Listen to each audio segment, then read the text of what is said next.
بسم اللہ الرحمن الرحیم۔ السلام علیکم ناظرین، آپ دیکھ رہے ہیں کلیم کیسرانی۔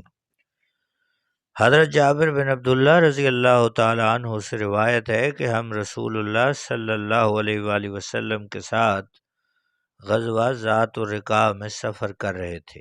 چلتے چلتے ہم ایک کشادہ اور سرسبز وادی میں پڑاؤ ڈالا۔ حضور صلی اللہ علیہ وسلم قضائے حاجت کے لیے تشریف لے گئے۔ میں پانی کا برتن لے کر آپ صلی اللہ علیہ وسلم کے پیچھے چلا۔ آپ صلی اللہ علیہ وآلہ وسلم نے ادھر ادھر نگاہ اقدس اٹھائی، مگر سطر اور پردے کے لیے کوئی شے نظر نہ آئی۔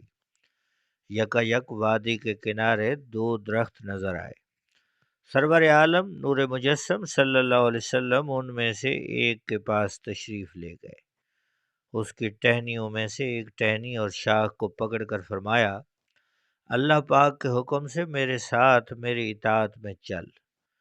وہ درخت آپ صلی اللہ علیہ وسلم کے ساتھ سر جھکا کر یوں چلا جیسا کہ نکیل والا اونٹ اپنے قائد کے ساتھ سر جھکا کر چلتا ہے، حتیٰ کہ آپ صلی اللہ علیہ وسلم دوسرے درخت کے پاس تشریف لائے۔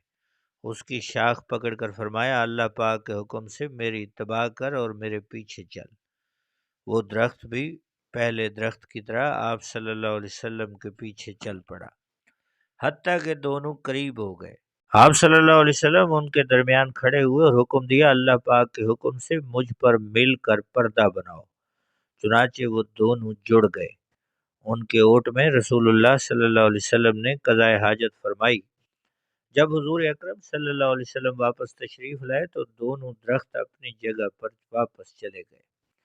حضرت جابر فرماتے ہیں کہ جب رسول اللہ صلی اللہ علیہ وسلم میرے پاس واپس تشریف لائے تو فرمایا، اے جابر، کیا تم نے میرے مقام اور مرتبے کو دیکھا؟ میں نے کہا، ہاں یا رسول اللہ صلی اللہ علیہ وسلم، ہاں میں نے دیکھ لیا۔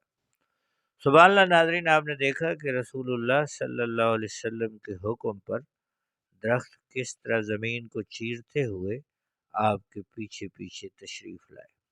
ناظرین، یہ تھی آج کی اسلامی ویڈیو۔ اس قسم کے اسلامی واقعات کے لیے نئے دوستوں سے گزارش ہے کہ ہمارے اس چینل کو سبسکرائب کریں، بیل آئیکن کو پریس کریں۔